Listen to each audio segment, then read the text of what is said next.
Well,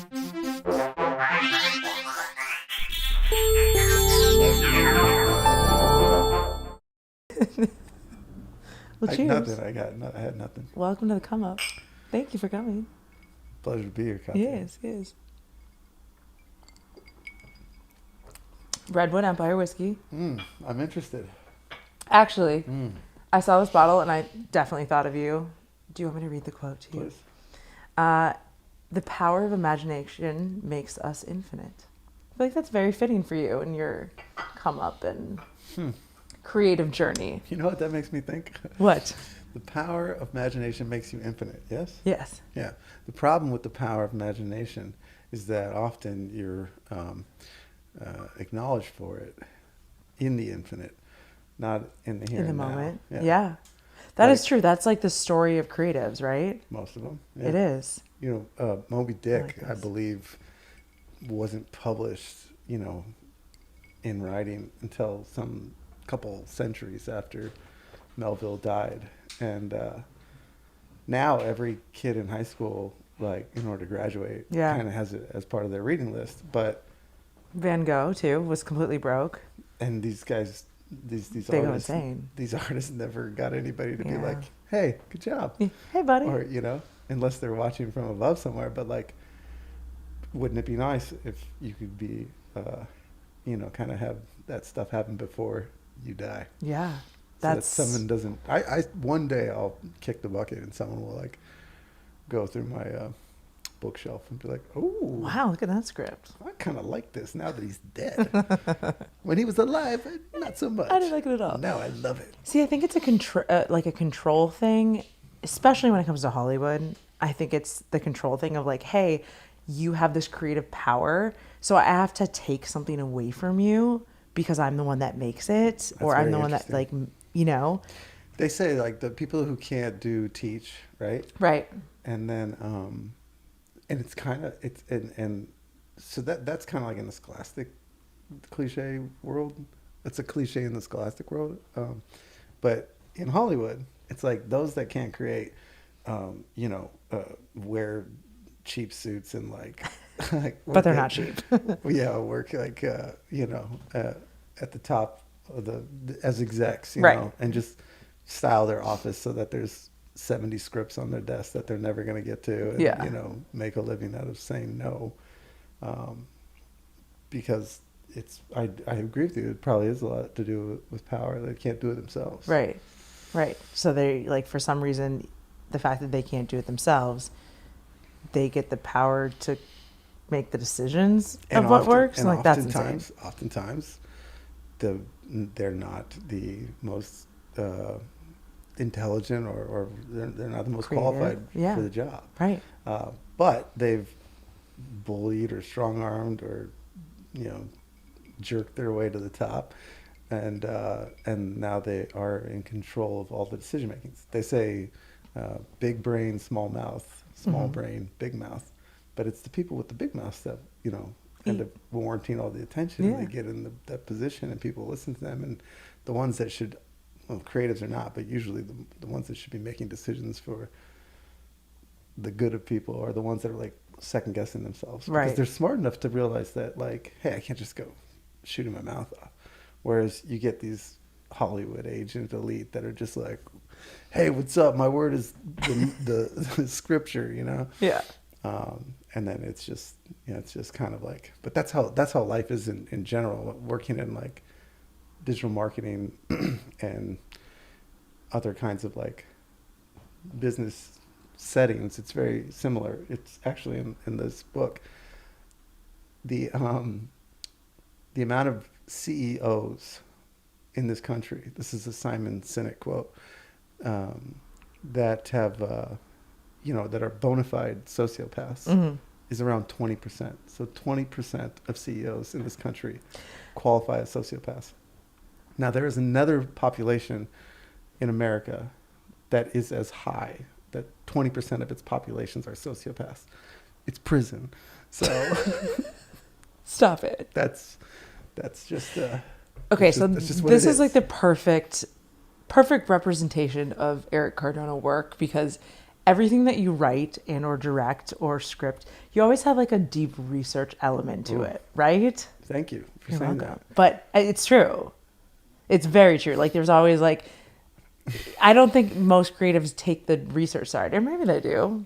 I don't know. I've read a lot of scripts, and I think there's a lot of like research to the way your brain works, and then same side of like the director side and everything like that. Yeah. Where does that come from? So like a friend of mine kind of echoed that recently, a writing colleague, and he said, you know, it's going to sound weird to say like the third person, but he was like, I really love hearing an Eric Cardona story. And let me tell you why. And I said, well, okay, I'm all right. And he goes, because it's like, I'm listening and I'm into it. I'm engaged, but I know at the end, there's going to be like a lesson, or there's going to be like a moral to the story. There's going to be a lesson. There's going to be like a reason behind it. And I think partly that's just sort of like, for me, that's kind of what makes it worth telling the story in the first place. So the story is almost like the dressing for the moral. I really just want to convey the moral or the lesson, but you know, you have to build it in a certain way to do that. So I think it's just sort of like how it works. But I also have been really gravitated toward that. I've been kind of like, okay, what do all these things add up to? What's the conclusion? Like, it's very mathematical for me. So do you think that there's a moral to every story? Like 100%? Well, I just think if there's not, then it's not worth fucking talking about. Okay. Like, what do we talk? Like, why are you wasting your breath? Like, I don't even want to, like, there's nothing more than just like dull, like, you know, what do you call it? When you talk just to talk, it's a simple talk or small talk. Small right? talk. Like, what is the Why are we fucking here? point? You know, like when I go for a hike on Sunday mornings, my biggest pet peeve, people that say like, hey, good morning. Wait, I'm like, why? fuck off. Why are you that's talking to me nice. right now? Now, if you go, hey, You're not by from the the way, Midwest. there are a couple of mountain lions up top. Oh now, my I God. know that, and I go, well, thank you. Very kind of you to, but you know, just this small, simple stuff. Like I feel like we only have so many words in life. And so I'm always like, make it purposeful, make it meaningful. And I think that I have a lot more opportunity to hone in on that during my writing, which, to your point about the research, helps that, because that research is kind of helping to set up or support. It's like the these kind of outline things. of everything. It helps get you there. you Yeah. know? So it's like it's a strong vehicle. Yeah. So that's that. But what if the purpose, first of all, my Midwest mom would be so mad at you. Her like biggest complaint about Los Angeles is that when she walks down the street, like nobody says hello to her. She's like, turn it off. Okay, hold on. Easy break time. It's gonna get hot in here. It'll get a little hot, but It's worth to not have the. No, that's her number one thing. better She's than like, a hot mic. people are so mean in LA because, you know, LJ growing up in the Midwest, like, I love the hello. you see? You love the hello. See? Oh my god. Yeah. It brings me back home. It literally Yeah. makes me feel like I'm back a little bit. Yeah. Well, my buddy, a new friend, Elliot, if he watches this, he'll love this. He wanted to go for a hike. He's from New York. First time I hiked with him. And I'm walking up, and I kind of got my head down and said, hello, hello, hello, hello. Now you do the head down to avoid all these hellos.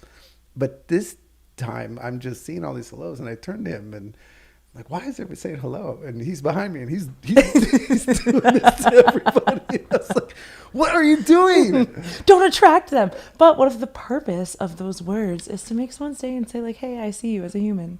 There's the purpose. There's a new outlook. Okay, sure. We're going to turn you into a That's hello a guy. small percentage chance that was like lightning in a bottle. I don't know. This is clearly from California. Yeah. Okay, so we don't know all about your writing, but we're going to dive into it. But what I really want to like start the foundation of Yeah. is when you knew you wanted to do writing as a living. Well, I mean, it's kind of personal. Will you tell us? Yeah. So I wrote this. I was kind of always kind of not. I don't want to say good at writing. It just kind of came a little more natural to me. So in like grade school, you know, we'd do short answer reading comprehension, and without realizing, they would try to just use as few words as possible. Yeah. What happened in the story? The fox died, you know? And I was like, well, the fox was going through a lot of issues, and he had a couple of friends, and well, he tried to rely on the, you know, and so and it just kind of came out that way. And it blew a lot of teachers away because I guess it's not normal, but it was just normal to me, so I didn't think anything special of it. I wrote this story coming out of like recess as a fourth grader, and just did it as a writing assignment. And my mom went home and she read it. She was like, "Holy shit, this is incredible!" She drove back to the school and took it to my fourth grade teacher and was like, "Are you not going to do something with this? Like, this is not just an assignment. This is like, you need to submit this. This needs to go somewhere. This needs to go to the newspaper. This needs to go to," I don't know. She was mortifying. But they submitted it to some like writing contest within the network of schools or whatever. And it ended up winning a blue ribbon. Woo. And as a 10-year-old, so then my mom was like, "You're going to be a writer. One of these days, you're going to be a writer." And she always thought I'd be like, write for the Washington Post. Right. So, Well, your research background. Hello, journalism. so two strikes against me. One, it was very natural and it came very easy, so I didn't think it was special. Mm-hmm. And two, my mom said I was going to be a writer, so I was like, no, no. Why would I do that? Like, parents aren't cool, you know? And so I was up until like my mid-20s, and I was just like, I mean, dude, I wrote like a couple essays to get into college. I got a full ride at Notre Dame and like a really good chunk of change to go to Pepperdine based on just the entrance essay alone, and some grades or whatever to get in. But like a couple grades. But cool. Like the meat, they were, you know, my counselors were like, how did you accept this guy there, you know, and have you read his essay? And, you know, I just didn't think of it. And I'd help other kids and my sisters and stuff get into college and do things like that, you know, writing assignments, whatever. I just never thought it was special. Then I get to LA and I'm just like, all I want to do is live by the beach because I went to Pepperdine and I wanted to rekindle some of that. What did you study at Pepperdine, though? Psychology and sociology. I did a double Again, major. it all comes back to research. It's all full circle here. Well, I mean, the psych-so stuff is so beautiful because the psychology is the study of the individual mind, and sociology is how those individual minds work together or don't work together. And actually, that all plays comes in pretty handy when you're storytelling. Yeah. Because you can understand why characters and how they ebb and flow, and dialogue gets richer and all these different things. But again, wasn't using it for writing. Right. So I just wanted to bartend next to the beach, had a dog, wanted to run by the beach. I was my dream. But then out in LA, I mean, you can't like walk 5 feet without someone be like, "Hey, bro, you want to read my script, dude? You want to run some lines with me?" Or like, you know, "I'm an actor, I'm an actress, da da da da da." And they'd be practicing, and I'd be like, "Oh, I wouldn't say it that way. I would try it this way." And people were handing me like, you know, scripts on Microsoft Word, and I would just like go in and punch them up and edit, and they would look at them and be like, "How did you? There's nobody who came here to not do any of that stuff." Right, which is insane because who moves to Los Angeles and is like, "I'm willingly want to be a bartender, but I don't want to work in the entertainment industry." Like, you're kind of the only person I've ever met. Just totally content and happy with being by the beach and not utilizing this, you know, strength of mine that I had, you know, and not really realized that it was special since I was little. So I meet this actor friend who's like so hardcore in every way. Well, I mean, I worked with him in the bar at the time. He was an actor. And he was like, "So what are you doing here, man?" And I'm like, "Literally nothing." And he's like, "Well, let me tell you something. LA is too full of people chasing their dreams for you to be taking up a spot. Ooh. You either get in the business or you get the fuck out." No way. Like, wow, that is so hardcore. But I liked him, so I was like, "Well, what do you think I should do?" And he's like, "You should write." It's really funny because who convinces someone to be like, "You should definitely be in this like horrendous industry that like destroys every part of you." And then if you're not here to sign up for that, then get the fuck out. You're not in this torture device with us. You can just get out. Yeah. But you listened. Yeah, I did. And I remember there was another dude that worked at that place, and he was just like this cool cat cucumber guy, but he was still in the industry. Wait, what was the place you first worked at? It was called Ocean Seafood. Ocean It Avenue Seafood. doesn't exist. It's now a King's Fish. It's now oh my gosh, it's like a super high end next to Roku. Oh, on Santa Monica? Yeah. That seafood spot, Yeah, the big Boa, one. Roku. Yeah. Water Grill. Water Grill, yeah. Water Grill. Yeah, we were there when it was Ocean Ave. It was that was the first place I interviewed when I moved to LA. well, I didn't get the job. I did. Man, it was fine. I lived in Hollywood. Didn't make sense. Did not make sense. Did not make sense. But I asked this guy, so like, I don't get it. Like, how come, like, why doesn't everybody just write a script? Like, it seems pretty easy. And he was like, do you know how many scripts there are out there? And I was like, no. Like, because I didn't think it was, I thought it was more niche. I didn't know any screenwriters. I didn't know it was like a thing to do. And he was like, and do you know how many bad scripts there are out there? And I was like, And how many bad scripts that actually get made? well, they get That's made, all other but thing. there's also so many bad ones that it thwarts like giving your average script a chance because you get a page into it, or you even just look at a script. Sometimes if you've read, 1,000 bad ones, you don't even want to give it a shot. So that's when I was like, oh, wait a minute, this feels like it's pretty challenging. Like, first of all, the industry is inundated with scripts and stories, and then on top of that, they're inundated with a lot of bad ones. Right. So to get through all that, I would have to be really fucking good. And then the challenge of it started to kind of click.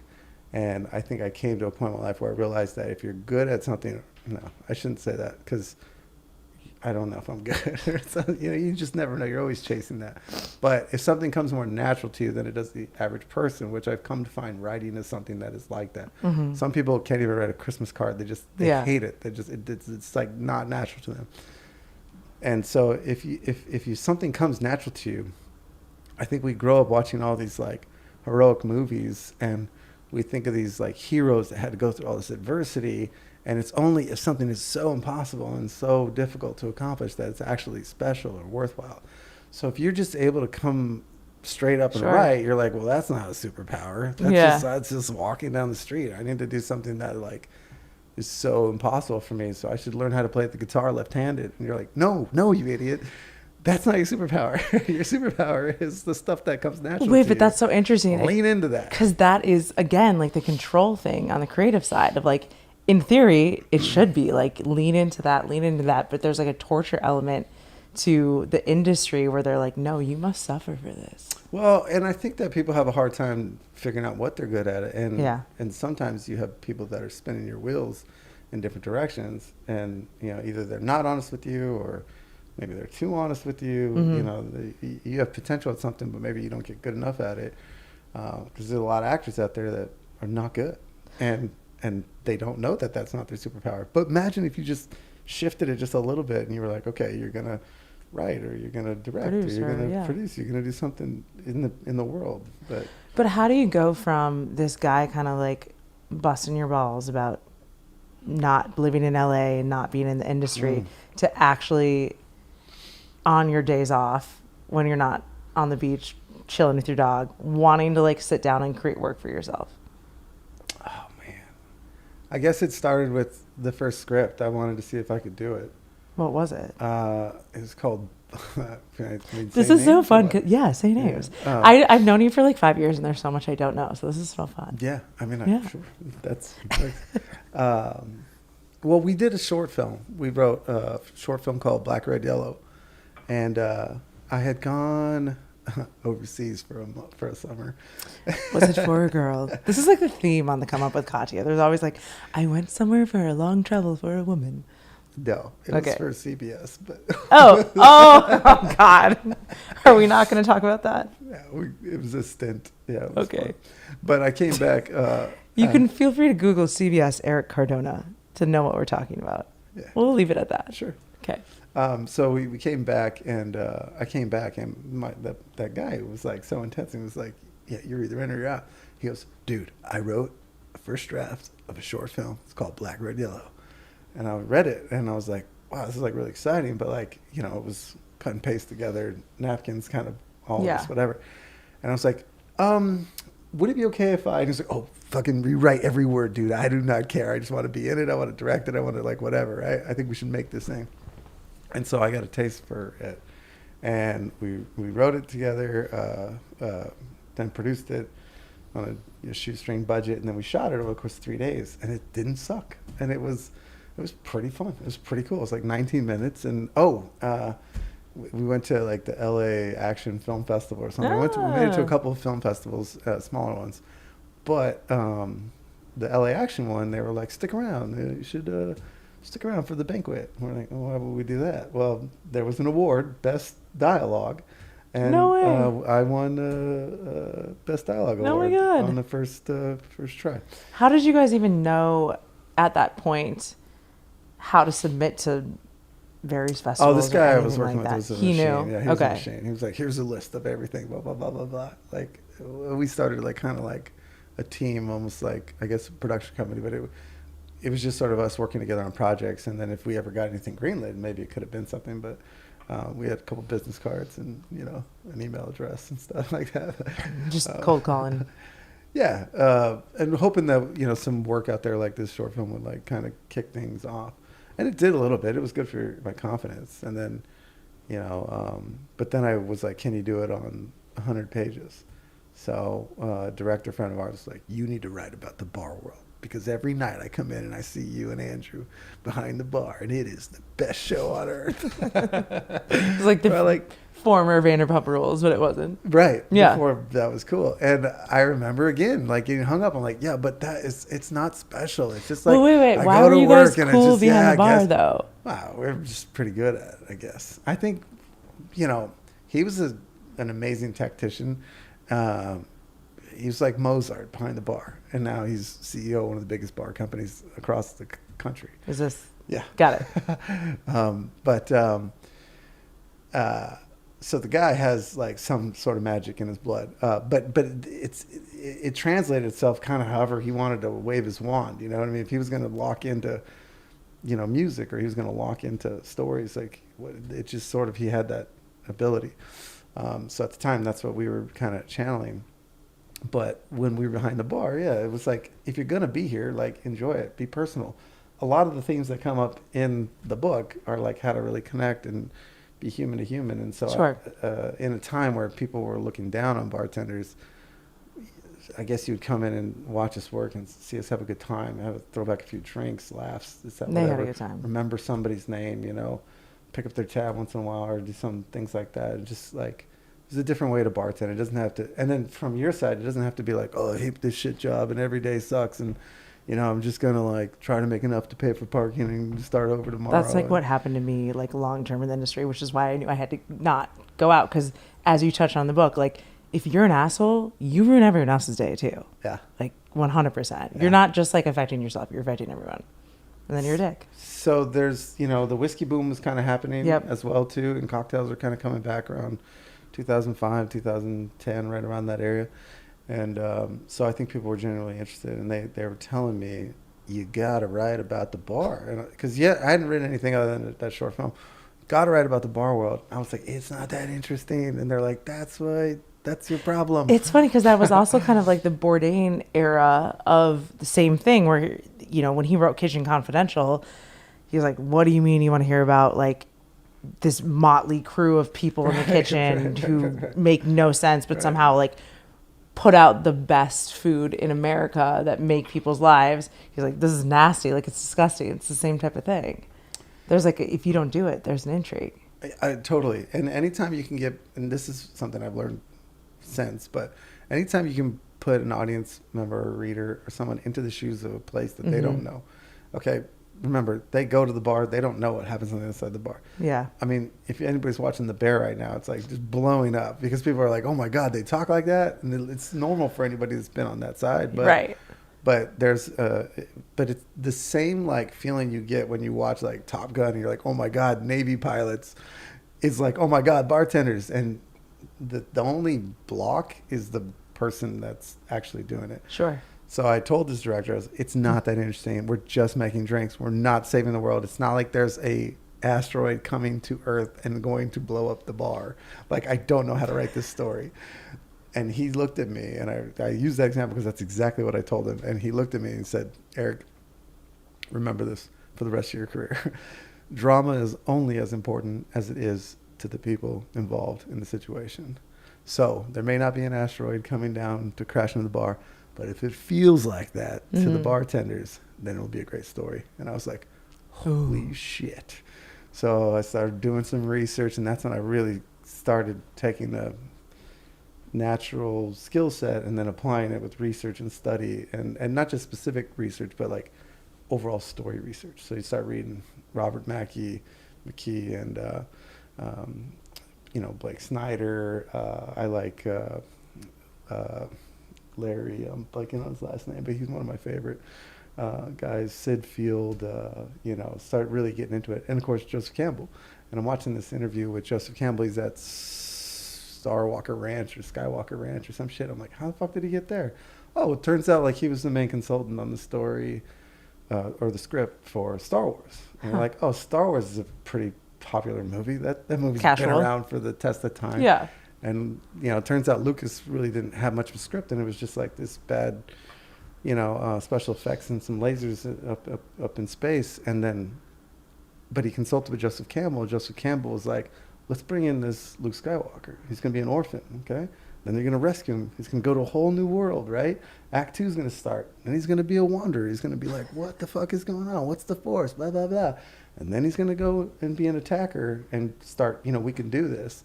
And in the end, he's going to be a martyr. At least he's going to potentially sacrifice himself for the good. Of course, that story works out. He drops the 2 in the Death Star, and it goes, but that's the hero's journey right there in Star Wars. And I was like, holy shit, I gotta find a way to make Star Wars in a bar. And then I was like, I got it. Bar Wars. Wait, isn't that the name of a show? No, it's not. But it sounds like a douchey reality show, right? It does. So the story of Bar Wars is 2 competing bars that are cast on a reality show called Bar Wars. So cool. How is this not made? I can't wait to make it. For real. I gave it to an exec, and he took it, and He's probably never bartended. And he was like, he goes, you know what? Can I just be honest with you? He pushes the whole thing back. Didn't even read a word that I. He goes, it's the title. Sounds like a douchey reality television show. I go, it is. Like, that's exactly the point. That's it. There's a douchey reality television show called Bar Wars that pits these 2 rival bars in LA against each other in the season finale. And it's a one-night turn and burn, like think Waiting or Cocktail all mixed together with Coyote Ugly on crack. And it is so much fun. It was my first. I want to watch this so bad. And it was great. I mean, some people from the industry have read it and been like, I laughed, I cried, So it's something that I don't think I'll get the opportunity until I get like 1 to hit. Right. And then they're like, what else do you got? And I go, Bar Wars. And they're like, give me more. We'll see, maybe. Who taught you to bartend? Or how did you learn to bartend? I lied. Everyone does. Yeah, but I walked in for a barback position, and out of college. You'd never bartended before? No, a friend. Were you like Googling? No, a friend was like, you should really work in the service industry during the summer if you want to get some cash. Sure.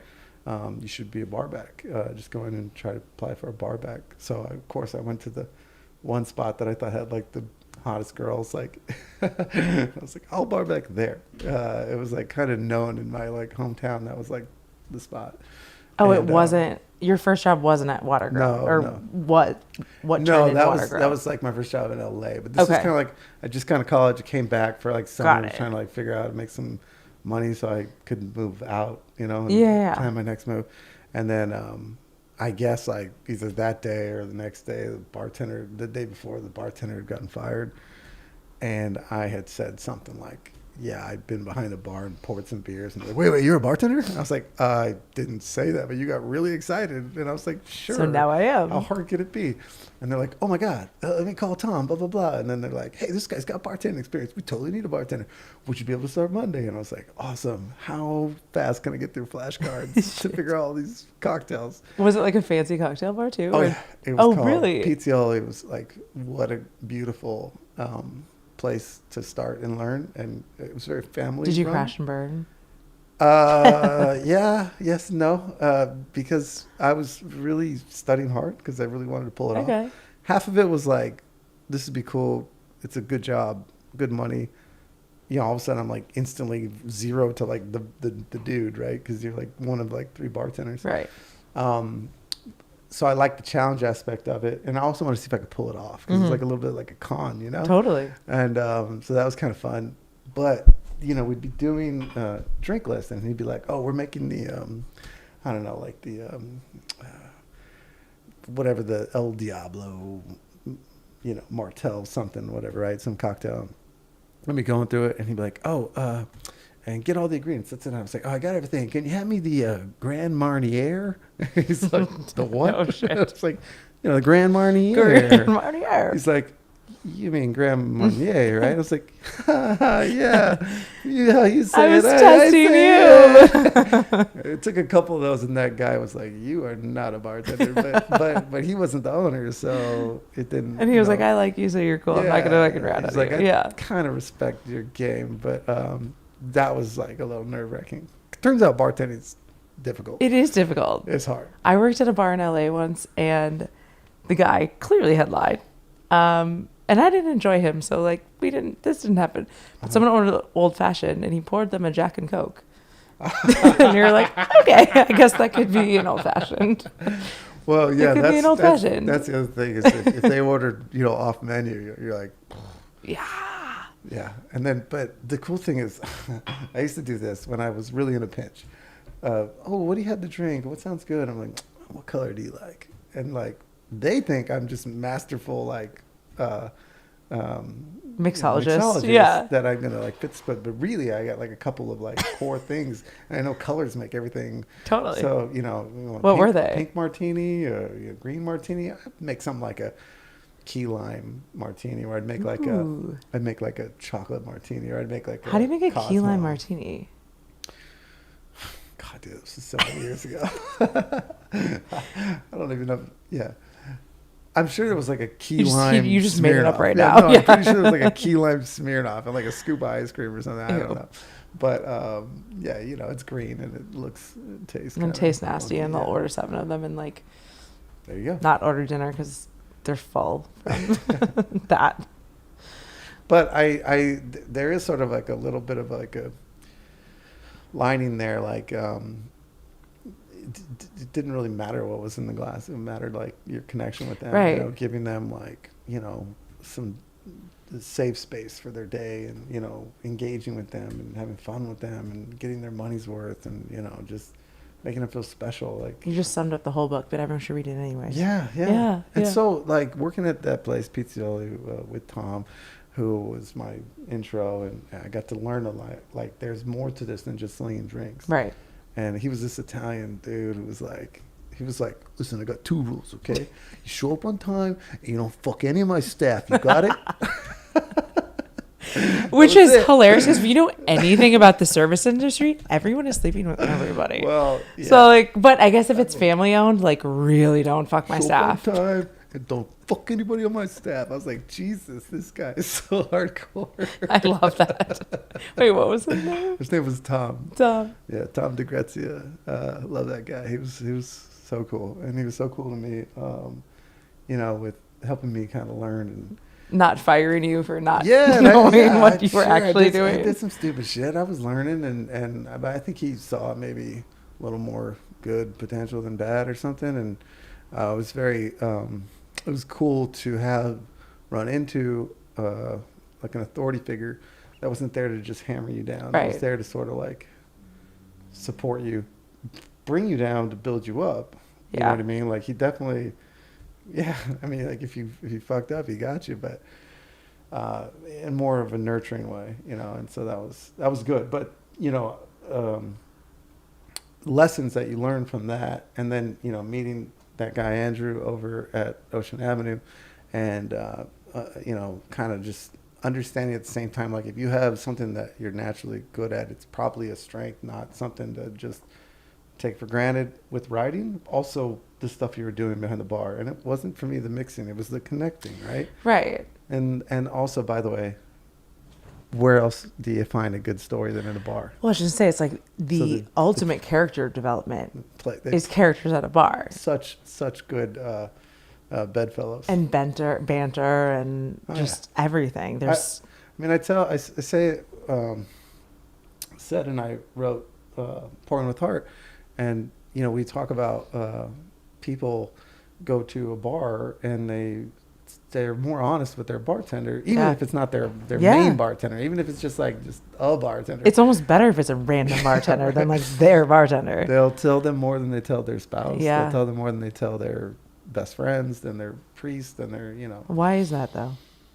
it's the magic of the business. And the thing is, one thing I learned was said Moses, right?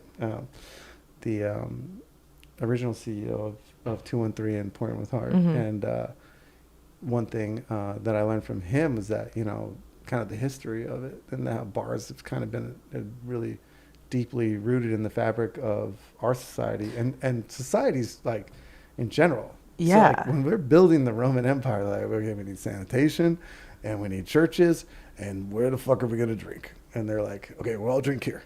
In fact, what if we made the churches the places where people get drunk? And we the same place. Perfect. Knock two birds with one stone.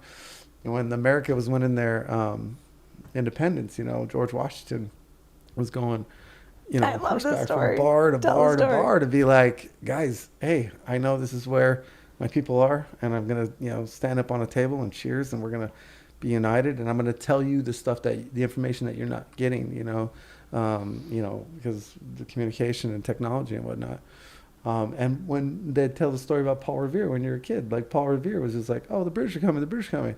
What they don't tell you is that after he originally took off, he got cut off by two, like, kind of guardsmen or something, and they almost killed him. And he escaped narrowly and was so freaked out that before he was able to go do the whole the British is coming, he stopped off at a pub and he ordered Revere's I forget what the name was called, like a tip or something. It was like tip. So I forget what it's called. It's in the book. It's in the chapter. But you guys tell another story too of, like, the George Washington, like, after the after Declaration, the Declaration of was Independence signed. yeah. And the bar tab they all celebrated at a bar and, like, had, like, a crazy ass party. And their bar tab was like what, like $1 million in today's? Today's, yeah. I don't even know what the number was. I but think it was something like $53,000 back then. Which then we did the math today with inflation and whatnot, and it came up to, like, something just ridiculous. Yeah, like $900,000 tab. Yeah. Imagine, like, our president being like, yeah.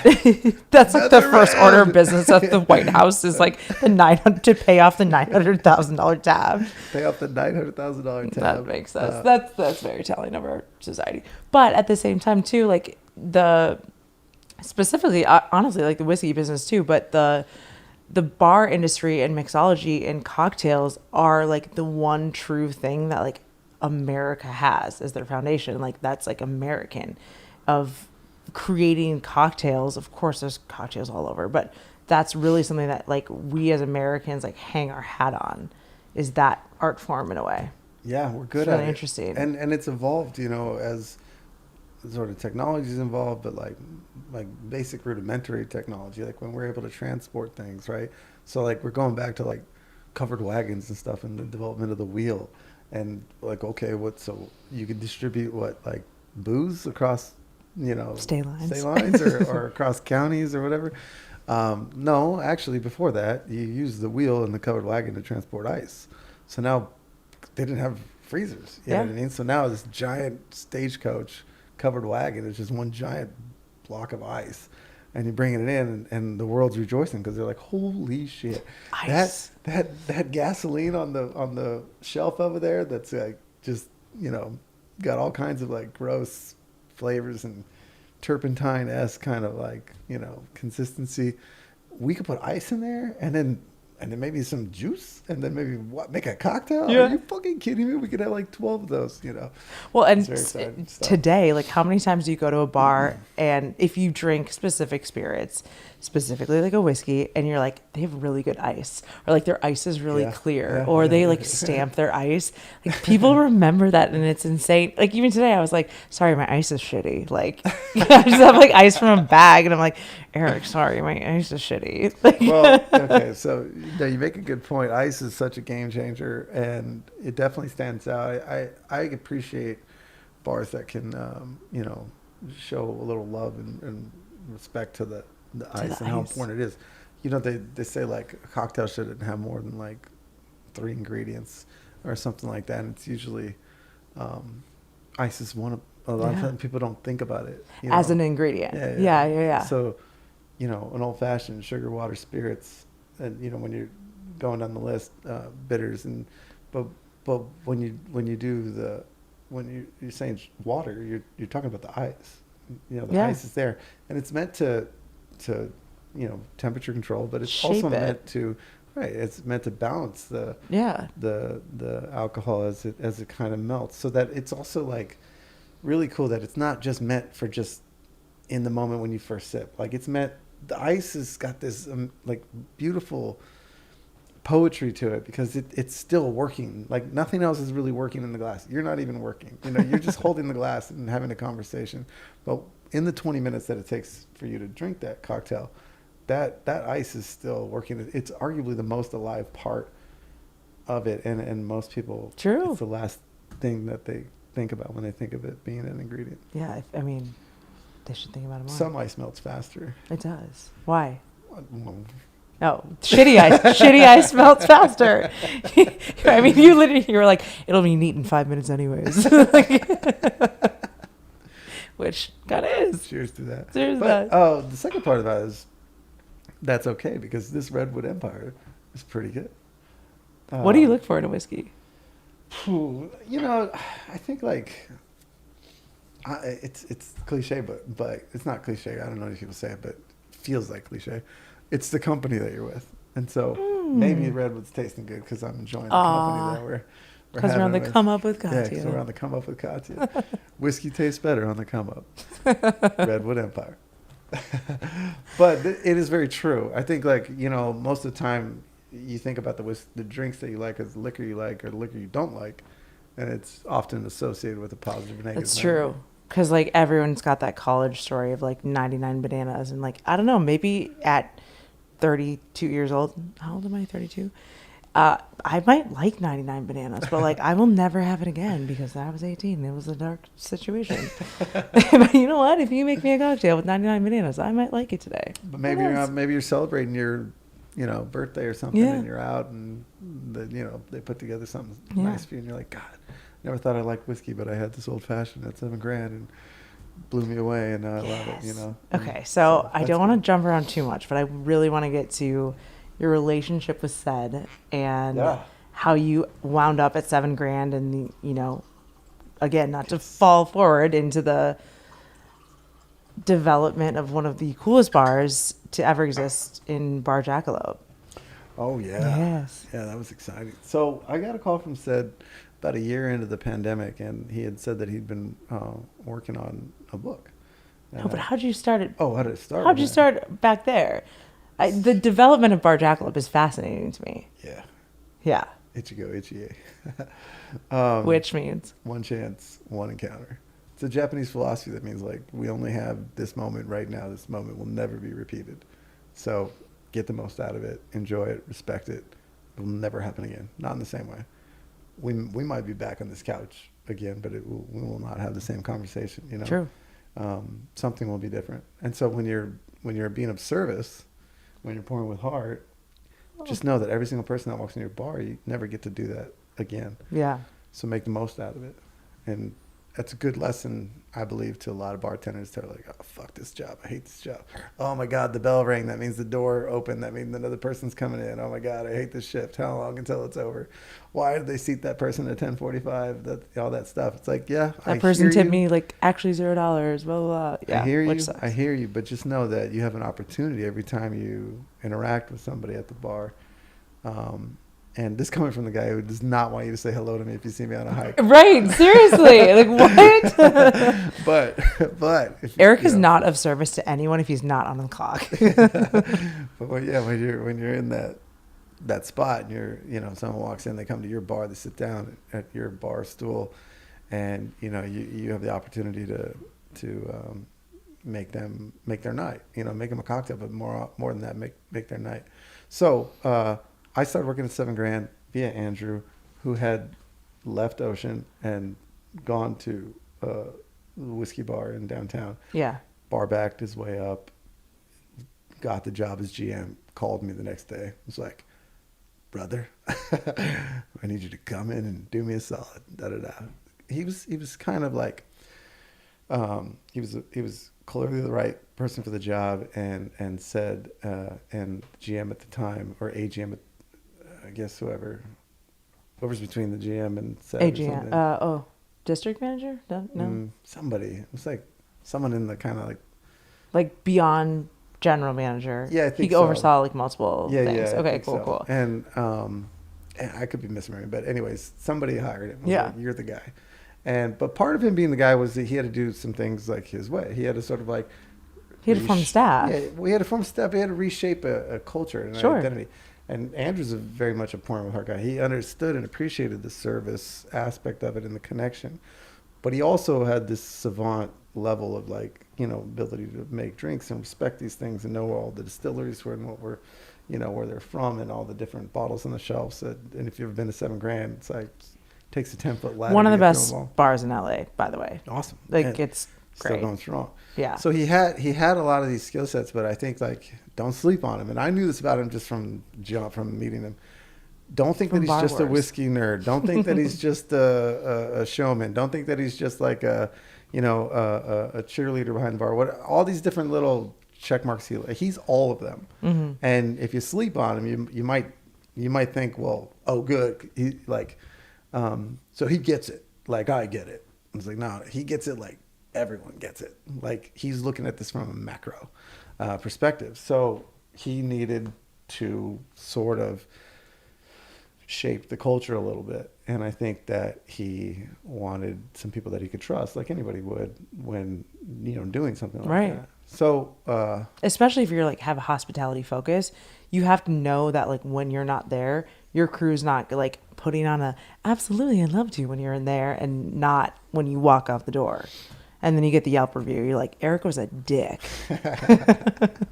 I'm never coming back to 7 Grand because Eric was the worst person in the world. Which obviously didn't happen. no, thank goodness. Yelp reviews are scary. They are. They're scary. They are. I never got a bad Yelp review, but I thought I might get Wow. one time. Did you get good ones? Yeah. Like by name? Nah, They're like that guy that was on that CBS show was awesome. no, but I just remember one of the best compliments I ever got. This is such an LA compliment, so you probably like this. We're in the back bar and we're rocking out. It's Friday night, and I'm playing with the lights, and like people are making out in the corner, and like everybody's just like partying, and it's 1 a.m. and we're Bohemian Rhapsody's playing, and everybody's singing. We're having a rocking time. And I'm with my partner bartending at the time. His name is Handsome Rob. And they go, these girls are they're like, got this look on their face, these 2 girls, and they're just like looking at us like, as we're just like, Mamma mia, mamma mia, mamma mia, shots, pour old fashions down the road, ching, ching, ching, here's your tab, wa-da-da. Like, it's amazing. And at the end of the song or whatever, it all settles down and people are just like, yeah, rah, and they looked at us and she goes, did you guys have to audition to get this job? It was such a weird forward question because I never auditioned in my life. But I mean, actually, if Well, you've like, ever they're- bartended in LA, everyone auditions for the job. Did you have to audition for this? I was like, no, we're bartenders. That's amazing. So that was a cool Yelp review. But yeah, so I got there for the first year. It was a little bit of an uphill journey to try to like get my footing and also be like trust my instincts. Did you know a lot about whiskey before your job at 7 Grand? No, I knew a little bit about it, but I was certainly brought in on the hospitality front. Okay. And then it was like catch up on the whiskey. Yeah. But I think a lot of the bartenders of the culture at the time was flipped.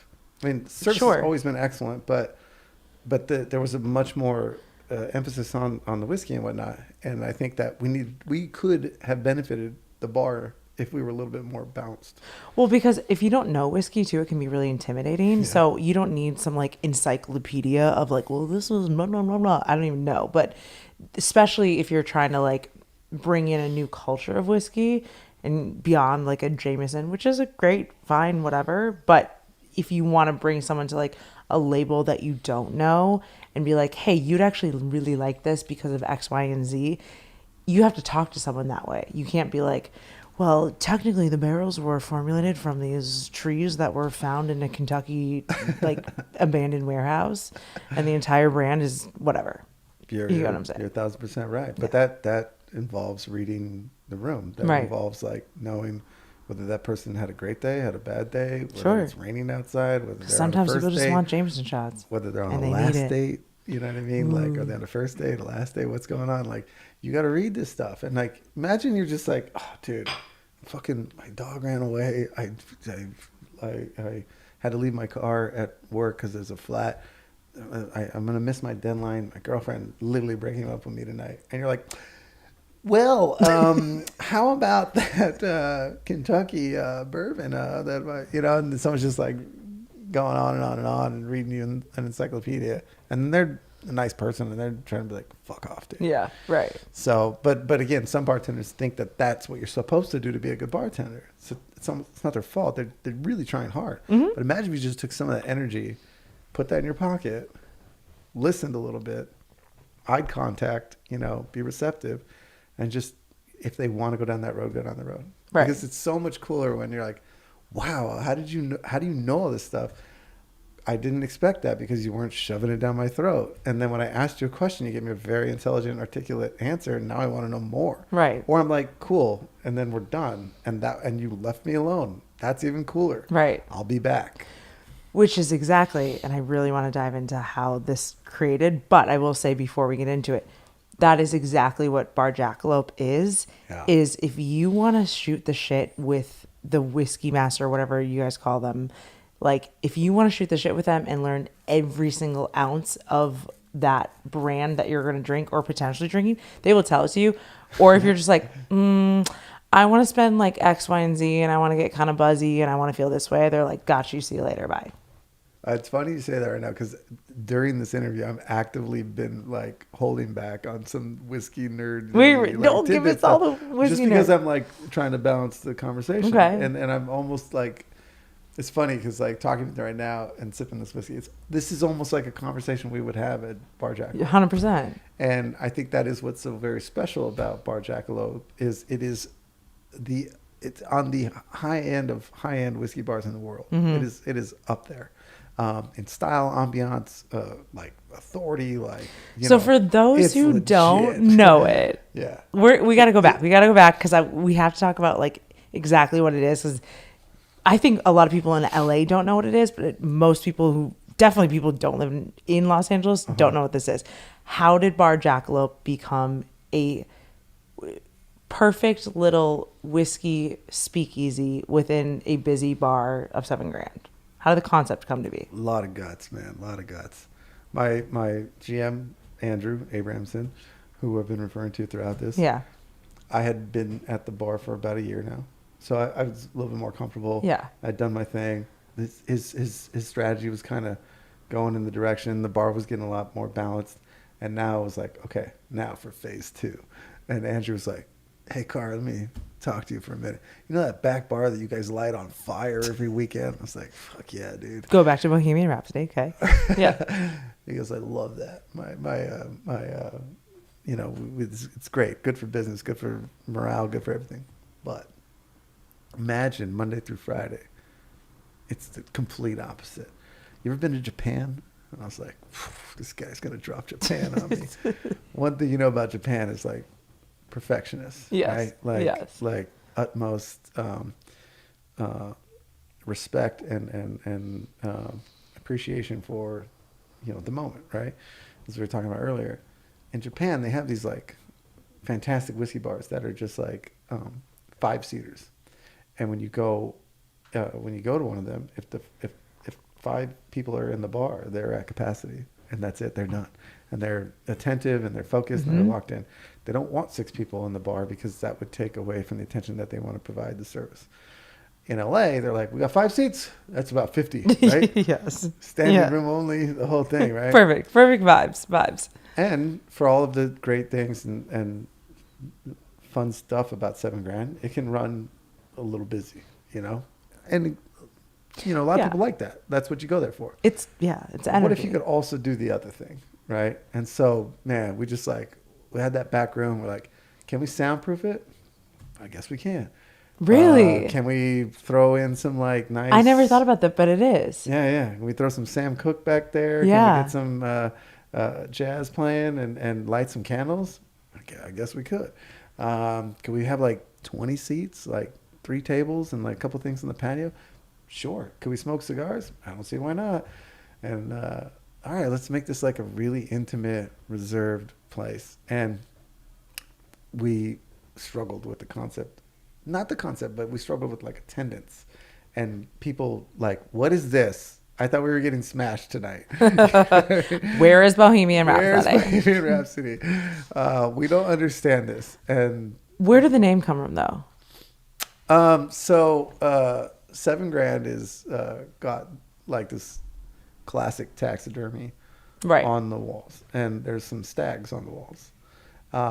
In the back room, there are jackalopes. Okay. 4 jackalopes. There before it was Bar Jackalope. Yeah. It was Jackalopes. Yeah. Okay, got and it. so originally the first behind the scenes, the first conversation with Andrew, he was like, I'm thinking about calling it the Buck Bar. No. No, because like that. Then I think of big buck hunter. Like, and again, I'm from the Midwest, but like anyone who, this is a transplant town. You bring Midwesterners, and you're like buck bar. You're like, fuck yes, we are in a big buck hunter competition, and it's bring me picklebacks. Well, and that's the beauty of a first draft, right? Yeah. So I just remember looking at him and going like, okay, I kind of Buck Bar, I got the alliteration, and it's like sharp sounding, it's kind of aggressive. I like it, sounds good. But then I was like, but don't you think that people are going to think like that's the bar that you go to like to spend $1 for a cocktail, and it's going to like cheapen it, right? People The are gonna be writer like, in you. I was like, I think people are going to think that everything is for like $1, like it's a 99-cent store at Yeah. bars. And he was like, scratch that. It's not the Buck Bar. So he came back to me. He was like, what do you think about Jackalope Bar? And I was like, well, that's interesting. Now, full disclosure, because I worked there and I saw the jackalopes every weekend, I thought that was a real animal. I had no idea that jackalopes are not real. They're not. So Fun fact. so it's a mythical creature, I guess. I don't know why they'd make a mythical creature out of a little bunny with horns, but now that I actually didn't. I don't know if I knew that either. so it's not real. But then Andrew did it one more, and he was like, but we'll call it Bar Jackalope because that's the respectful way of saying the name of a bar in Japan. Okay. I guess it's kind of like goes with the like names in general, the kind of last name and first name, like your family name and then your first name. Okay. And so it's out here it would be the Jackalope Bar. So Friday, Saturday was the Jackalope Bar. But when it was the Japanese style, it was Bar Jackalope. And Bar Jackalope was just like a hit. But we were having problems with the transition. And I went to one of these steakhouses on something. I don't even think I ate there. I think I have no idea what I was there. But I remember looking on the wall and seeing the Jim Rome locker. And there was like a bottle of wine in there. Yeah. I was like, oh, this is how those people Yeah. live, right? Like they go to a steakhouse and they got their own locker and they're like, hey, Vito, hey, nice to see you. Bring my bottle of Cabernet down, right? So I went back to Andrew and I was like, do you think we could like have a whiskey bottle locker? Like, could people buy a bottle of whiskey? And then his mind was just like, oh, how would that work? And he was okay, well, they would have to buy it, but they'd have to buy it at a premium, but not like a ridiculous, like... Right. It can't be like bottle service. Not like, yeah. Yeah. But not like the ridiculous, like you're paying $1,000 for Grey Goose. Right. You might spend $400, but you're probably going to get like a 12-year-old bottle of scotch or something, or maybe Sure. even better than that. It's depending on what our prices were, but talk about like the best bottle service ever. It's like boss status. Boss status. Yeah. And it's like, do you think it'll work? I was like, well, my only question is it even legal? And then just kind of flipped through some things, like, because like buying a bottle and then That's not drinking it. hammered it and you Right. just leave it. You get hammered, just leave it. I don't know, as long as you're not taking it to go or whatever. He was just like, well, ran the numbers, went to the Lawyer. corporate lawyers, whatever. I don't see why not. So next thing you know, we had the option to buy a bottle. So people come in, get a cocktail or two. Not many people were going because it was very slow and it was a different style. 20 guests a night, not really like paying for itself, But then that one guest was like, what's this bottle program? I'm like, well, you can buy your own bottle. And I get to come back. Yeah, you even get to put your name on it. Yeah. So let me get And this these little straight. hang tags. I come back with like a business deal or group or whatever, right? And I sit down and I go, hey, Eric, bring me my bottle. And I bring a bottle of whiskey and it has my name on it. And I sit it down. And they were like, oh, God, let's do it. So we started with 20 cabinet spaces. Now there's over 2,000. It's insane. So I hate to like reveal secrets and like date secrets for people, but how I even knew that you were involved with Bar Jackalope was I went on a first date with someone in Los Angeles. And do you not remember this conversation? No, I just want to hear it out loud. Okay. So the next day, 5 days, whatever. Anyways, I go on a first date with this person. It's going well. We hit a couple places downtown Los Angeles.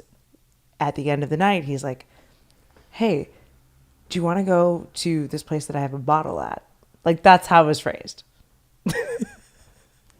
And I was like, yeah, I do. I know this is a podcast, so I should say something, but like if like my face was just like, yes. So exactly. So this is the best part, though. So that's how it was in the playbook. That was like basically the triangle. That's Phil Jackson's triangle offense right there. That's how you do it. Right. So we go. It was a great date. Overall, it was a great date. Didn't work out. Great date. But we like sit down and they like bring out his bottle, it has his name on it, blah, blah, blah. It's like all hot, like exactly what you're envisioning. Don't give me the envisioning. blah blah blah. Take me back to the moment. What were you impressed in the moment? I was extremely impressed because I'd never seen anything like it. Like I'd never seen. So you walk into $7,000, you're like, this is a cool bar. Like this is a great, fun, awesome. There's a pool table. There's like an outdoor patio, which like if you throw an outdoor patio at me, like I'm all about. And then you throw whiskey in, we're ready. Okay. So then you go back towards the bathrooms, and on the left hand side there's like these locker situations, and they have bottles with little name tags on them that are handwritten. They're all unique, and you're like, who's that? And it for a second looks like decoration if you don't know A, what it is, but B, what's on the right side, which is a tiny little button, and you press the button, and then depending on how many people are in there, you can get it. They're always actually very nice the times that I've been there where they are at capacity, and they're like, if we can get you in, listen, like they're getting down there. They're a little, they'll be straight up with you. They're like, I feel like this table might leave. We'll put you down, go have some drinks at $7,000. We'll call you, whatever, blah, blah, blah. So this is, again, like probably the third bar that we've been to on this first date. And they're like, sir, would you like your bottle?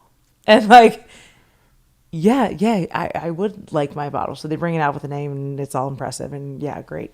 Clearly I'm going on a second date with you at this point. Like, awesome. I love this vibe. And I remember telling you, I was like, I went on this date with this guy, and it was awesome. We went to this bar. Have you ever heard of this bar called Bar Jackalope? Yeah. And he had a bottle there. I was like, he had a bottle there, had his name on it, and they brought it down. It was great. And you're like, fun fact. Let me tell you, the name tag was my idea. And I was like, shut up. Like I had no idea. And that, again, character development. What your name is on the bottle wasn't necessarily like Erik Cardona. Like you could say whatever you wanted on this. Yeah, pros and cons about that. There are. Yeah, because most people were hammered by the time they and they're made that pretty decision. dirty. And some were like, Todd, cool, Todd. And some were like, I'm gonna buy. Can I buy this for my brother? Yeah, okay. It's like the biggest dick this side of Minnesota. And you're like, that doesn't fit on a chalkboard this big. And there's, like you said, there's way worse. But was this concept exactly like how my interaction at Bar Jackalope, was that the exact interaction that you wanted to happen? Yeah, bullseye. And that's what we kind of were going for. I wanted the freedom of and the personality of you to name because it's stuffy, but not. Like, that's the best part. Exactly. Like, hey, this is still whiskey for the people at the end of the day. For the people.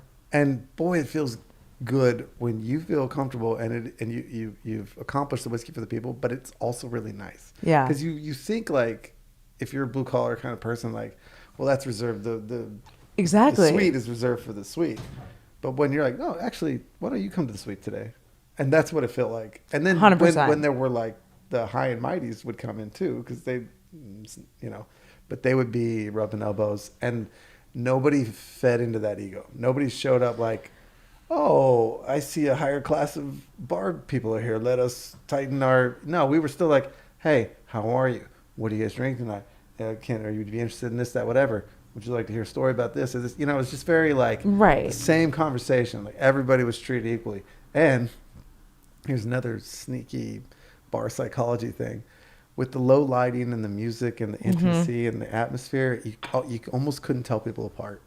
And that was very cool because there's a very, commonality between them. And then the other thing too, if you had a bottle or you were with someone that had a bottle, you could go into Bar Jackalope and not spend but $10-15 if you were just a friend of somebody who had a bottle kind of thing.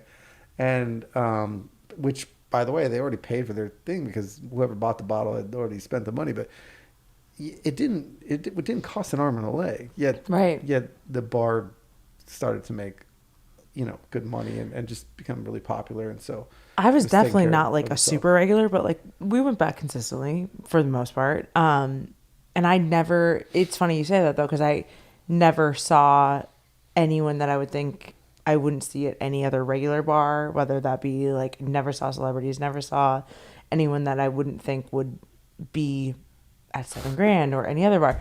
But obviously there was. So there's kind of that was the point. A little bit of a kind of sometimes is a strict limit to like table size. Sure. And that's just because the tables are small. And, right. And if you jam 8 people into a 4-person booth, that's not what the thing is about. It's kind of like the Japanese thing. If there's 4 seats, there's 4 seats. And one night, Mark Cuban came in. Shut up. Shut up. He comes in with... How does Mark Cuban know about Bar Jackalope? There's like, I want to say there's 6 of them.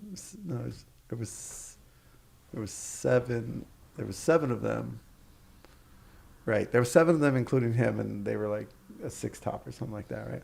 I'm like, oh, that seat's 6. I'm like, oh, cool, we'll take that. And I go, oh, I'm really sorry, but like, there's 7 of you. If you want, you can hang out. We can maybe get 2 tables, bring them together, and do kind of like you can just take up like half the spot with your 7 top. Be happy to do that for you. But it's going to take a minute because we got to wait. You told Mark Cuban to chill. Yeah. Oh, here's the best part. He goes, no, we'll just take the table right now. And I was like, okay. No. But that's totally cool. But I have to ask that you reduce your party to 6. And I looked at the bar. I looked at his group, right? And it was Mark Cuban. It was like smoking hot babe, smoking hot babe, smoking hot babe, smoking hot babe, smoking hot babe, and some dude. Oh shit! Trust me when I say Mark Cuban was like, yeah, that's no problem. And then he sits down at the table of 6 with 5 girls, and he pulls out a wad of $100 bills that was like that. And the poor guy just had to go somewhere else? Oh, yeah, the guy was just like, Bye. I assume he went and got a drink at the other bar. Yeah. No problem, Mark. Yeah, it was great. But I love that he was cool with it, too. Oh, yeah, no problem. I love that. Oh, they've done this before, I guess. Yeah. But, yeah, that was cool. But I really love that it worked out like that for you. I had it was very masculine, people might say. It was. But the interesting part about that was it was masculine in a way that it wasn't made for men. It was just, it kind of had this like musk kind of feel to it, smell, look, leather, all that stuff. And we found that it attracted a lot of women to the environment because this just in, a lot of women like men. Oh, shocking. Yeah, it goes both ways sometimes. Weird. And you're like, ooh, hot men that have bottles, yes. Yeah, okay, I kind of like this. So this woman comes in one night. She's kind of one of my favorite customers because she was like just total alpha, and it took like one time. She was on a date that's a She comes back the second time. Did she have a bottle, or she got a bottle? Okay. And it was her second time, and she finishes up the date, and it was a different guy, but it was like a couple weeks apart, whatever. Different guy, different day, whatever. So you glad have a bottle. So glad you chose our establishment. Yeah. I love this. You know what I mean?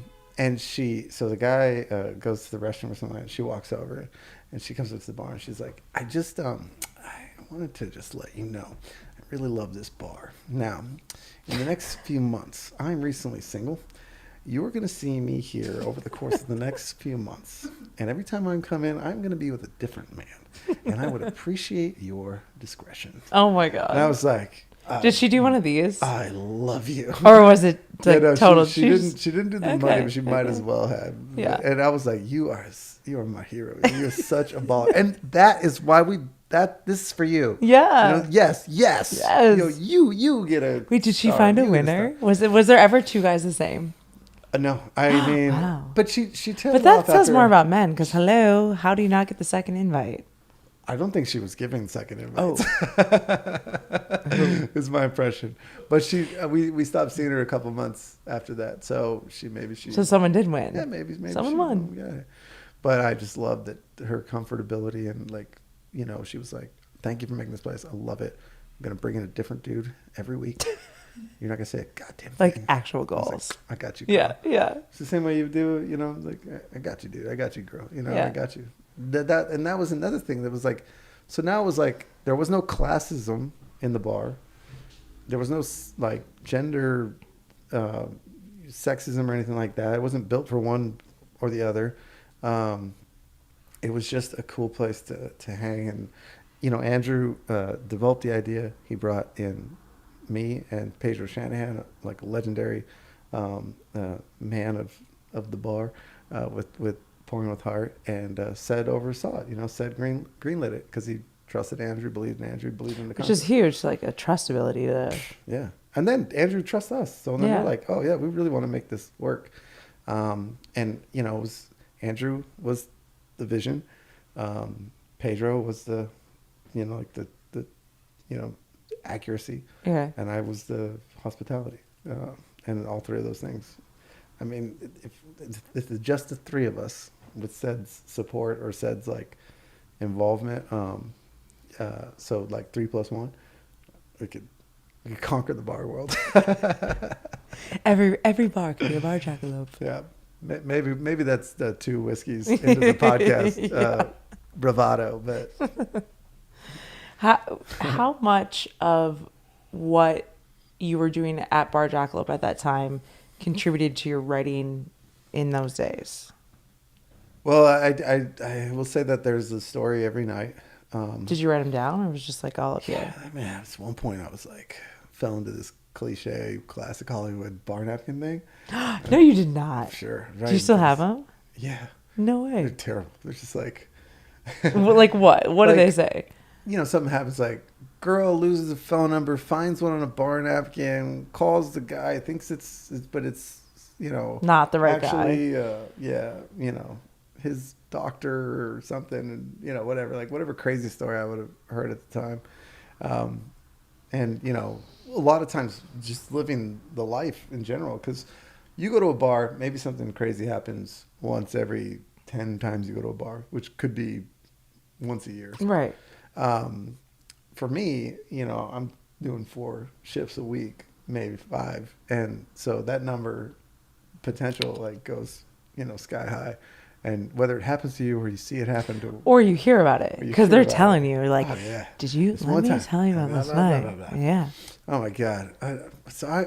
Man, Phew, I don't know how much we can say on this podcast. You can say whatever you want. Like Everything? everything you want. Please. Everything? Everything. Oh my gosh. Everything. Oh boy. Let's go. Hit it Should off. I Hit pour it you off. a little- It's that time. That's when we need a real table. Let me just pour you a little more redwood. Thank you. Yeah, that bought me a little time to decide what I will say and what I will not say. So yeah, okay. So I'll save the names to protect the innocent. Yes. Let's save names. And hit it off with this. You personally. Yeah. Okay. And she had a friend, and I was bartending with a friend, and we were just clicking. And this was like maybe their second or third time there, so there was like a different kind of energy in the air. I was like, okay, after you guys get off tonight, you guys are gonna come back to our place. They actually said that, or Yeah. it was implied? I think it was like, what are you doing later? Do you want to come back to our place kind of thing? Okay. But it was more like, You're like, how quick can I clean the bar? right, we got somewhere to beat. Right? Yeah. And, you know, I just remember the first time was more like flirty and like kind of I think there might have been like a kiss at the end of the night kind of thing. Oh. And then, but the nice How thing does is that happen? Okay.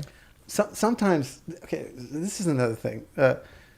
bartending, you get a lot of phone numbers, or whatever. I was a female bartender and I like did not. Maybe I'm just like not there or cool or poured with heart. But I like, don't know. It's a little more poured with heart, maybe. it was probably that. They're like, she's a bitch. Well, what we would notice is you get the phone number on Friday, but the same person that you would call on Monday was not the same person necessarily that gave you the phone number on Friday at like 2 a.m. Really? Yeah, because they were out having a good time. It was their Friday. And they were drinking. You were drinking together, and like, you know what? Here's my phone number. You call them Monday, and they're like, back to work. Yeah. 9 to 5. I'm into my fucking. I'm killing the world. And then you're like, hey, Eric who? Remember that guy you met at the bar? And they're like, oh, actually, No, I do not. no. So sometimes that would happen, and that was kind of a bummer. But so there was a little bit of chemistry with these two girls, and then when they had come back, like the third time, it was like, okay, so they were like, let's go, like do this, like let's plan it, let's like go dress, hang out, go to their bar, we'll hang out. So it was kind of cool, and then it was like, why don't you guys come over, that kind of thing. So so I mean, it's just we're drinking all night long, you know, and we end up, you know, Ubering as soon as we can back there, and we get there and we're pretty hammered. They're kind of they were hammered. They're kind of in that like we either like pass out or we just kind of like, so like, you want to go to the rooftop with us? I'm like, oh, okay. Well, the rooftop was not a rooftop. It was like an awning that was like slanted on the side. Is this like downtown? Downtown LA? Okay. And like It's basically a fire escape. yeah, Is what you're saying. but it was like on the shingles, and it was like Okay. really sketch. And then 4 of us are trying to sit into a place where one person's not supposed to be. They're like, yeah, we want to smoke some weed. Oh, okay, all right, fine. So I'm hitting off with the girl, and I smoke a little weed, and you know, drinking. Now more like, okay, we were hammered. Now we're kind of a little bit, just kind of now we're in the middle, right? And Yeah, you're twisted is what you're trying to and say. it's approaching like 5 a.m., right? Shit.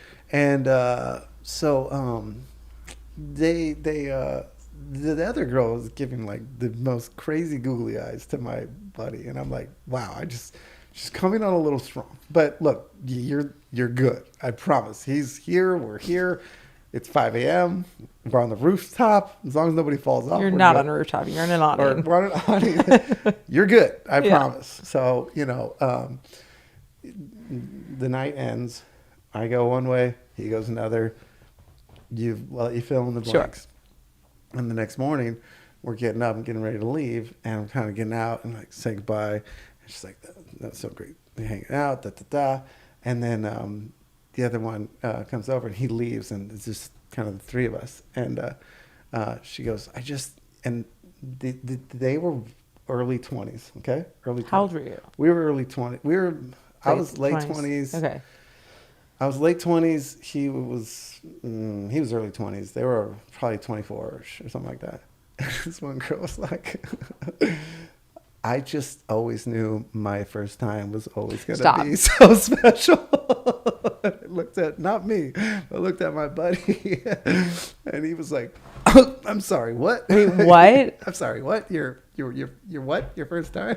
She's like, yeah, she was a virgin. Stop it. That's not how this was supposed to go down. Did you know that? Did you know that? Wait, was she Nobody did that. serious? Yeah. And she was like, this is my choice. The guy that I bartended with, this is my choice. This is my choice. This is my choice. The honor. I was like, This is my choice. this was your choice? He's your choice at 5 a.m. on an awning in downtown After LA. 24 years? And he was like blown away. So I mean, what do you say? Like, thank you? yeah. So so it's weird. Like, should I buy you a breakfast burrito? I don't. no, What? she was stoked. She was so happy. Okay, awesome. What? So There's like a deeper thing here, right? I don't know. Then no, she was happy about it. She selected him. Which is why there's something deeper here. He had This no is idea. insane. He had no idea. No clue. Like no clue. So Are we in the Wedding Crashers right now? So we go. But now we got our vest. It's the next morning. Did you write this down We're on a bar hungover. napkin? I'm like, it's like, dude, we throw the vest on the shoulder. I was like, wow, that was crazy. I can't believe we're that. Smoked the weed on the awning, almost fucking died. You end up with her. She's like, next morning, she's virgin. like, that was exactly how I imagined it for 24 My years. husband. So we try to call an Uber, but the phone's dead. We're like, so we just gotta get back to like life. It's now like 9 in the morning. All right, well, there's a bus route here. It's down to No. LA. So we try to get on the bus. We are parched. Okay, That sounds parched because absolutely super hungover. terrible. And this girl is on the bus, right? And we had a Jack in the Box. Like we had walked by and got some Jack in the Box. Did you get a munchie box? No. A munchie meal? Oh no, those are only available till like 4 a.m. I think. Yeah. Yeah. And he said, Shout out. Oh no, I'm sorry. She had the Jack in the Box, and so we're both hungover because we had no food, no water, and we're sitting there, and she's on the bus, and we're on the bus, and we probably got like five blocks to go, and he looks over to her, and we're just this, whoa, right. He goes, man, that Jumbo Jack or Breakfast Jack looks so good. I would give anything in the world for half of your Jumbo Jack. And she's like, oh, yeah, no problem. You like you had a hard night. She gives him the Jumbo Jack. So he starts eating the Jumbo Jack. And he sees that she's got this giant jug of water. And he like looks on the and bus. points. And she goes, oh, yeah. And I was like, oh my God, she's going to give you your water because I'm dying of thirst. And so he takes it and he's like, do you mind? And it's huge. It's like 32 ounces. He takes it. He's like, "Gah, gah, gah, gah, gah." And I go, oh, can I? And I give it to me. And I go, "Gah, gah, gah, gah, gah." She goes, whoa, whoa, whoa. And I'm thinking like, oh, I'm sorry. We're drinking all your water. And she goes, whoa, whoa, whoa. You know there's Molly in that, Stop right? it. No, we do not know there's Molly in this water. And she goes, I work for DirecTV. I'm on the phone all day long dealing with people. What? Of course there's Molly in that. And all of a sudden I look at him and we just had this night and he just became someone's first on the 24. And it's 5 a.m. We haven't changed. We're hammered, hungover. And now I start getting like, whoa. And we got out of the bus ride, but I was like, this is going to hit me like in 20 minutes, isn't it? And then, next thing you know, just roll right back into Saturday or Sunday morning or whatever and start the show. This is like a literal PSA for like not taking public transportation in Los Angeles, which is why it says, wait, did you have to work at the bar after that? Yeah, I mean that night. I had, so you're rolling, you got no sleep. I'm rolling from like, if you've ever, you can't sleep on Molly, I'm assuming. Yeah, like 9:30 till probably 5 or 6 till I'm like going back. And I mean, but also my body hasn't recovered. Eric, how did you pour with heart? Oh my God. How did you pour with heart that night? I think you just got to roll with it. You literally. Roll with it and be like, roll with it. It's just, there was something about the innocence of the way she was like, whoa, there's Molly in that, right? No. I didn't even know Molly could be in water. I didn't know it could be in water. I thought it was like a drug, a pill. I like how she's like, I talk to people all day. Like, I have to do this. Like, I talked to Direct. I told you that was like a thing. I told you I work for DirecTV. I'm on the phone all day. We did not make that connection. No, we did not think that. Normal people are not like rolling on drugs at their job. Wild. Again. So, why public transportation sucks in LA? Day in the life. Day in the life. Downtown LA, bartending, circa 2015. Okay, so how did you decide? And it's always a big decision because it's very much like a trap to leave the industry. Yeah, I mean, personally, it was a physical thing. I started getting back problems. Okay, which is like drinking Molly water. Yeah. Yeah. I mean, you're drinking too much, you're partying, and you're living the lifestyle, and it's there doesn't mean everybody has to do it that way. It's just right. sort of the path I chose, and we were largly safe and responsible in doing it within the right confines and kind of just like taking virginities, and it's fine. It's fine. It's totally fine. But it adds up, you know what I mean? Like, so, you drink a bottle of whiskey a week or something like that. And you do that over the course of normalcy. Because, you get off work and you're like, guys are hungry, so they go to the taco truck. Sure. And then you're eating this like 3,000 calorie burrito and then you're drinking until after hours. You go home and maybe you go to a buddy's house, so they come over. Because it is the lifestyle. If you're not in the lifestyle, yeah. So it adds up. And physically, I was having this back issue where they're like, "You have a spinal cord of a 70-year-old man," and I was like, well, Weird. Why would you say that? They're like, "You're ridiculously dehydrated to the point where you're like the water in your spinal cord is gone." Like, do you not drink enough water? And I was like, no, I don't think so. And do you drink alcohol that then makes you more dehydrated? I was like, well, yeah, maybe a little bit. Like, this is not good. So I was having a lot of hard times physically. And I remember like just having to do all these crazy like stretches before a shift because the shift is so arduous. Yeah. It is so physical. That I was doing all these like crazy like shifts to get or stretches to get my back loose.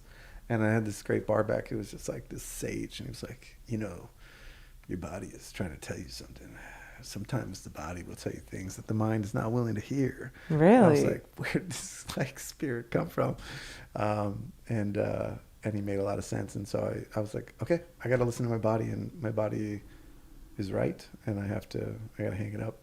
Now, Andrew had told me from early on back at Ocean Avenue, he was like, every bartender knows when they've poured their last martini or poured their last cocktail. And I always thought that was so beautiful, so much poetry in that.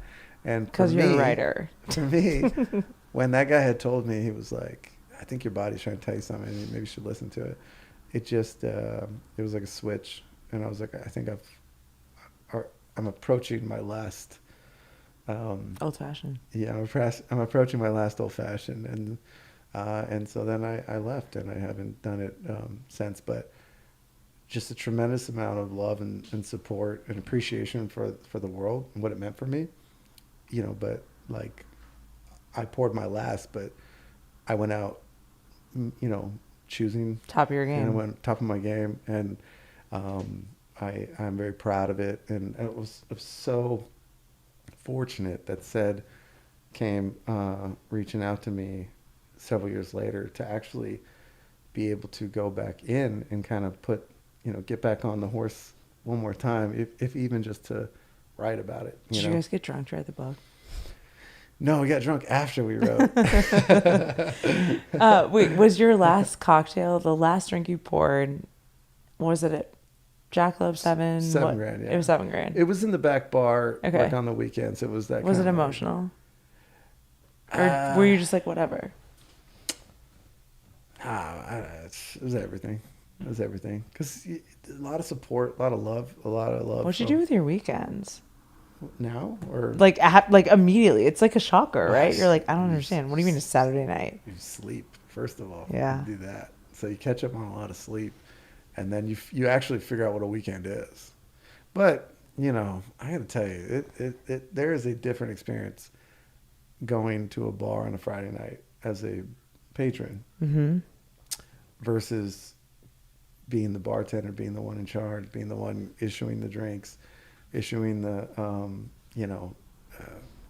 like attention, music, lights, whatever, like creating the chemistry. And that's a big, big rush. And then you take that uniform off and you're on the other side, and you're just dude, and you go up and you're like, yeah, I'll have a beer, and you sit there and you're like, full price. Does anybody want to listen to Bohemian Rhapsody?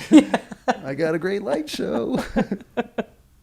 And nobody wants to listen. And then, hey, maybe you talk to a girl and they're like, you're just a guy at the bar. I'm going to go talk to the bartender because I've come here a couple times. And does it personally affect you if you have a bad experience with a bartender at a bar? Yeah, because I hold them to a higher standard now, and it's not their fault. But I just go like, I sound stupid in my head. So I'm like, you are not pouring with heart, sir. And they're like, we don't know what you're talking about. And I go, well, here is a read my book. And then that's even worse. You're just like sending Amazon copies to random bars. So I usually just bite my lip, but recently I got into one, and they were just overcharging and taking advantage of it. And I wasn't saying that you're not. I don't like the price because I didn't like the price. I was like, this is incorrect. Like knowing the price points and this, that, whatever. And I was like, wait, this is like abusive. This is like manipulative. Yes. And I was like, is this so much that I thought it was a mistake? And I also didn't want to be the person like, oh, I think you made a mistake. But like, I just was like, I wanted to know if it was a mistake or if they were being dicks. That's really what I was going for. Okay. I didn't care what it was. I just need to know whether I'm being screwed or whether you made a mistake. And either one is fine. I just wanted to know. So it's like, I just need, because this is not correct. Is basically what I said. It's like, well, I mean, you drink it by the beach, so I mean, it is what it is. Stop. And I was like, nah, you done and did it. Now, Yeah. now that is not pouring with heart. Yeah. You could have just answered my question, or you Yep. could have been like, well, or you could have given me a bullshit answer, or you could have just been like, how can I make it up to you, or even just be like, just play dumb. Just, you don't have to go out of your way to You're be a drinking by dick. the beach. Well, you're drinking by the beach, and I'm like, this is a 4 fucking wall thing. I might as well be drinking on Mars right now. 'Cause I Yeah. don't see the goddamn ocean. Yeah. So I didn't like it, and this is normally, had he not gone that far, normally I would have just been like, okay, whatever, and I left. But then he did that, and I was like, I was trying to convey to him, no, like, I get it, but you don't have to say that to me because I've done this before, and I've really done this before. Yeah. I've really, really, really done what you've done before. I don't know how to explain this in 10 seconds without saying anything, just like with my eyes, just like I get it, right? And I was like, no, that, I get it. I don't see the beach, but anyway, but I just, no, I'm just asking, is that the actual price? Because that is incorrect. And I Right. think that's where maybe I went too far because I wasn't suggestive anymore. I was like, factually, that is incorrect. Are you no longer allowed at a bar by the beach is what you're getting to. Well, then he goes, hey, listen, pal, if you don't like the prices, there's a liquor store across the street. And I was like, I might have to, this is, now we are approaching, I may never, so I just had to like zen out, Just chill. take the tab, 20% out. Oh man, it like hurts you. But I wasn't able to explain, and now I feel like every time I go back in there, he's like, that's that guy. Yeah. I told him to go to the liquor store. You should just bring a copy of Pouring with Heart, and just throw it on the. Well, there are a few examples in the book about bartenders that I've come across and heard that did not pour with heart, and it stinks. It really stinks. Like if you don't know what pouring with heart is, or you don't know what it's not, you know it immediately when you see it. You know when you're like, ugh, I don't want to come back here again. Yeah. Like, you know. Yeah. And I definitely 100%. worked with a ton of bartenders that have unfortunately just. You don't got to go there, you know? No, you don't. You don't know who I am. You're not practicing And Ichigo you Ichie. don't know Sir, where what is your your Ichigo day- Ichie, sir? He goes, fuck out of here, dude. was But you writing lo- the you book lose like all that. cathartic You lose to you? all that You because, do. Because when you're bartending with Bar Jackalope, you're able to sort of set an example Right. and sort of mold the shape and flow of the evening.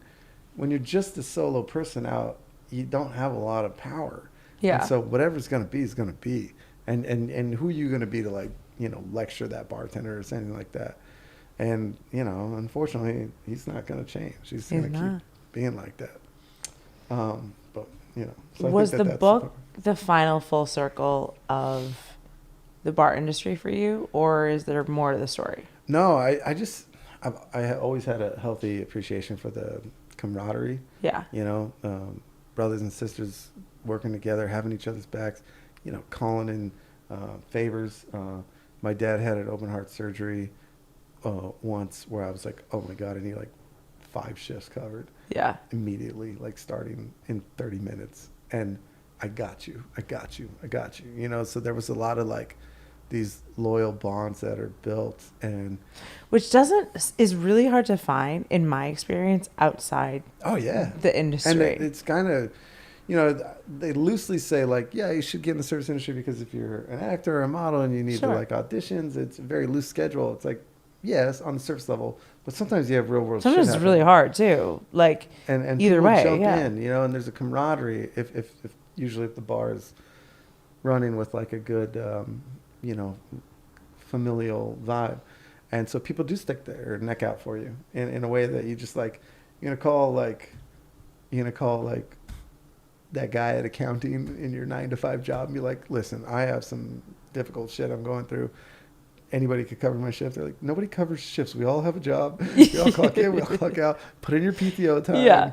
If you have any, but it just doesn't Right. work like that. If you don't PTO, that's your problem. Sorry. But I'll never forget the guy that did that Yeah. one time. And then of course that makes you want to pay it back.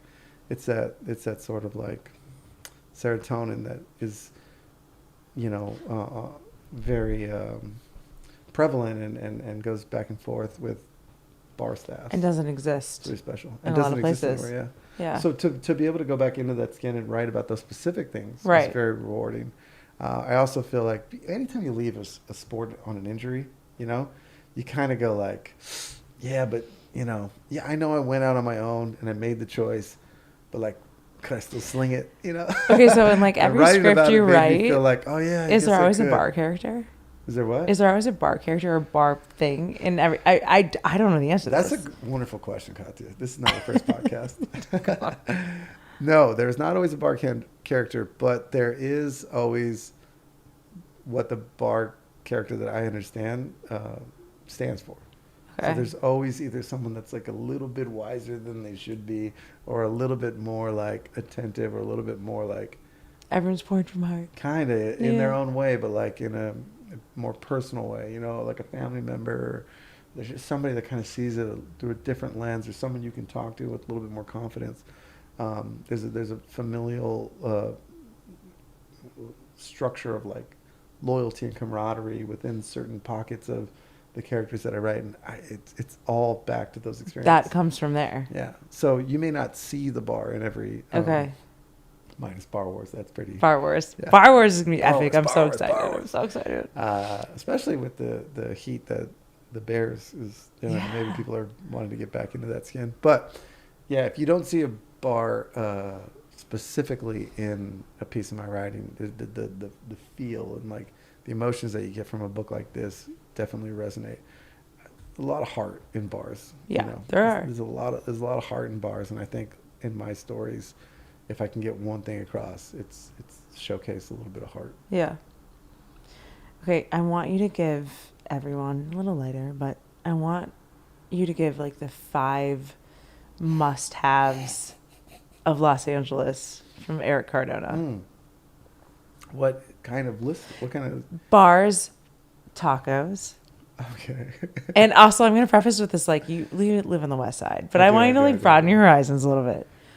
Okay. What are, like, the 5 go-to bars and or restaurants in Los Angeles that people should go to? I mean, 7 Grand Bar Jackalope. Well, duh. Obviously, that's there. Duh. That's Duh, you duh, got to duh. do both. Yeah. You definitely That's gotta- one in my mind. Okay. Okay. So then I think you got to hit Birds. Birds off of Franklin. On Franklin. They have a Yeah. great Bloody Mary. And Sundays, there's Yeah. this chef cook in the back from Kansas City. Ooh, And okay. if you watch Sunday football, he makes the best fried chicken ever. And if you ever ask him, he's like, make it like they make in Kansas City. Yeah. Like it's very simple, very straightforward. Like, because I don't make it like they make it, I make it like they make it. Which is the Kansas best. City was Again, incredible. this is transplant town, so it's like the best part of everywhere in the world Yeah. or in the country here, Yeah. in my mind. But I live here. Rockin' Pies used to be NYNC Pizza on the west side. Okay. It's like you would never know, but it was a place where I could do a lot of riding late night because they stay open till like really, really late, like after the rush. They're open until like 3:30. Okay. Selling pizza, that kind of thing. And so if you want to have drinks beforehand, before 2 a.m., cool. But it's a place where you can kind of go and it's not, doesn't have too much heat, where you can go in and enjoy yourself. And they have a great sports bar. I'm a sucker for Barney's Beanery. Oh, I mean, we You know love it's the my bean. favorite. We love You the know it's bean. my We favorite. love the bean. Yeah. We love the Many bean. meetings at parties. We love the bean. We love it. And then if you're ever on the west side, and maybe this is probably, I think it's a little bit of a theme here. It's like the after 2 a.m. thing, which Okay. is usually when I would get to go places if I was working or whatever. But La Cabana in Venice Okay. is a gem, and you can order like These a are great full plate suggestions. of enchiladas at 3 a.m. If that's what you're going for. But I mean, man, I've walked into La Cabana at 2:30. I've seen guys passed out mid burrito, just 2:30, and Sauce they're on just the like, mouth. the servers are like, what do we do? Yeah. Yeah. Wait till they wake up. I don't know. So that's pretty special. And then lastly, maybe like if you really want to get out to the beach, I love like Venice Beach Ale House and Big Dean's. So if you want to like chill with a tall beer. If you actually want to pay and for actually drinks that you can see the by beach. the beach. Thank you, Katia. Yes, by Which, the by the way, they beach. don't charge you those prices. Yeah, and they treat don't. you And like they a- don't. They yeah.